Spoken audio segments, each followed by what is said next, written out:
Greetings to everyone. Today I'll be presenting about Shell Malaysia, focusing on their organizational change and organizational cultures. My name is Sarveshwaran Analaki Rajendra Kumar. My metri number is 01D8023F1113, and my fellow groupmate is Afizuddin bin Kamal Bahadin. His metric number is 01D8023F1017. So, Shell is one of the major players in the energy sector, and their recent transformation efforts reflects how businesses adapt in a fast-changing world. Let's jump into the introduction. Shell Malaysia is undergoing significant transformation to align with global sustainability goals and technological advancement. The organization is repositioning itself to remain competitive in the evolving energy sector. Apart from that, Shell has been in Malaysia for over 130 years. So change is not just strategic, it's necessary to survive in a very old and established company. Emphasize how globalization and climate policies like Malaysia owns commitment to carbon neutrality by 2050 also influence Shell's decision to change. And this is the main logo of the Shell Malaysia, which is the official logo. Next, let's go into what are the changes that Shell Malaysia has done. Shell Malaysia has made several major changes. Firstly, transition towards renewable energy and low carbon solutions. Second one is implementation of digital transformation initiative including automation and AI technologies. They include AI technologies in their company. Third one is organizational restructuring to promote agility and decentralized decision making. So, firstly, they are moving towards cleaner and renewable energy, not just focusing on oil and gas. Secondly, they are strong focus on digital transformation, like using an AI and automation. Lastly, the company is restructuring to become more agile and decentralized, making decisions faster at different levels. Okay, following with that, who is involved in the changes? There are four management that are involved in these changes. Number one is top management, leading strategic direction and decisions making. Top management is the one who took the decision to be provided to the second one, which is middle managers. Middle managers translating strategy into operational changes and guiding teams. The third one is employees adapting to new tools, processes, and expectations.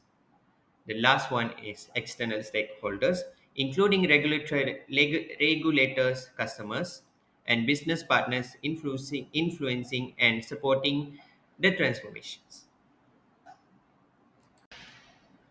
Following with that, why are changes needed?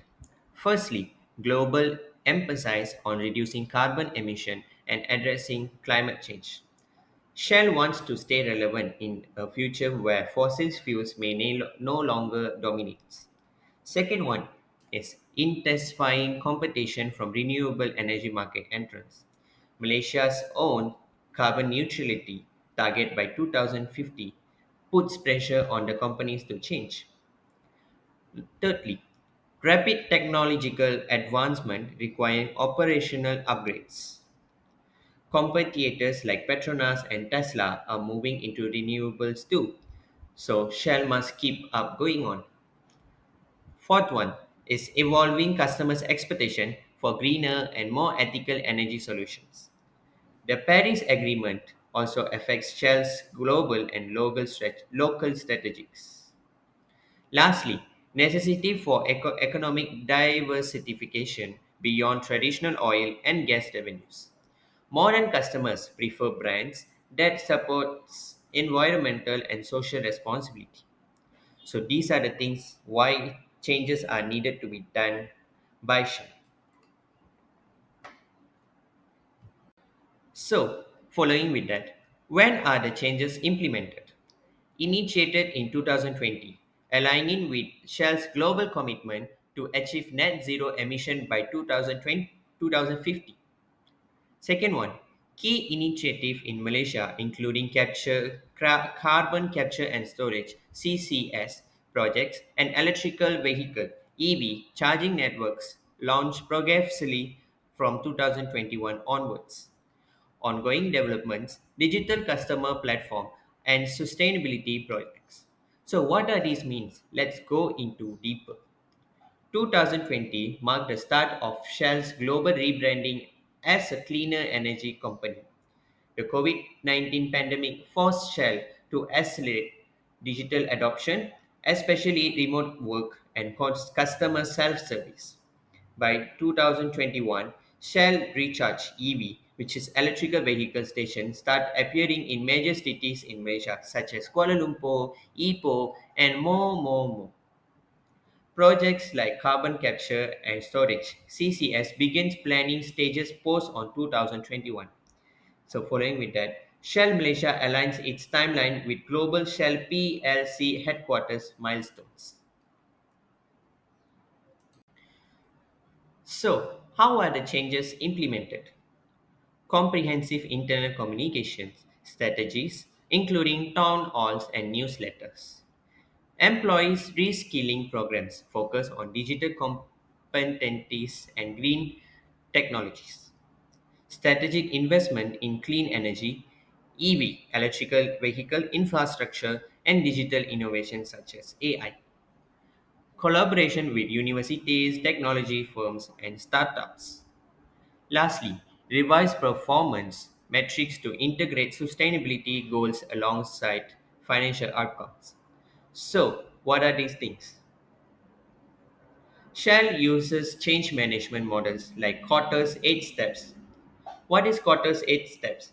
So, basically, Kotter's 8 step, which is created by John Kotter, a famous change management expert, introduced 8 steps to make organizational change successfully. Number 1 is create urgency, make the people feel that change is important right now. So, second one is form a powerful coalition, gather strong leaders and influencers to support the change. Third one is create a vision for change, to build a clear, inspiring vision of what want to achieve. Like example, Shell's vision becoming a net zero emission by company by the year 2050. Following with that, number fourth step is communicate the vision.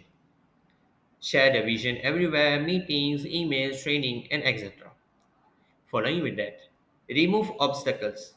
Find and remove barriers that might stop the change. Number six is create short term wins. Short term wins is such as launching Shell Recharge, which is EV for the electrical vehicle charging station, early to show the progress. Like I told on the before slide. Seventh step is build on the change. After the small wins, you can't just stop the things.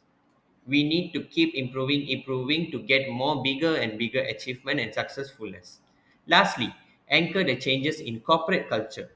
Make the new way of working part of the company's identity and values.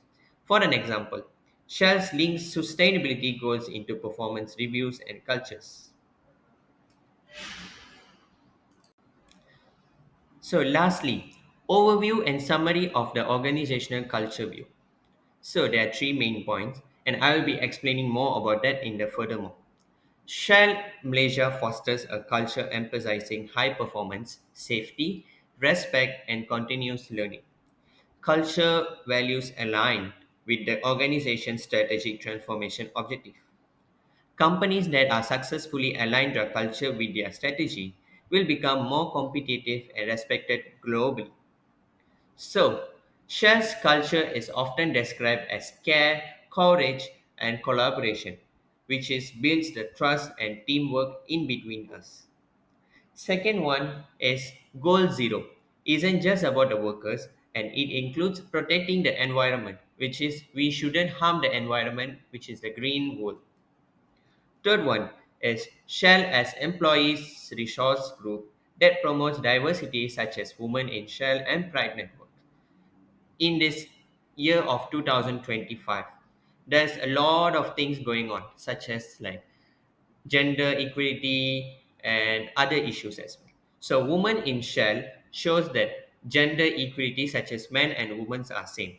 And Pride Network. Pride Network is such as we give chances to other peoples as well. Their online learning platform, such as Shell Open University, supports continuous learning.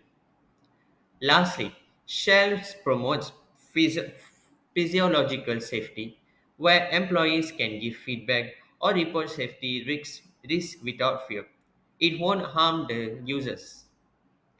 Lastly, what are the summary? Shell Malaysia shows that big organization can evolve responsibly while still remain competitive. Cultures is the foundation of the successful change. If culture doesn't change, the system won't change either. Shell's case can be inspiring for other traditional companies struggling with modern transportations. The balance of profit, planet, and people is central to their long term sustainability. So that's all from me.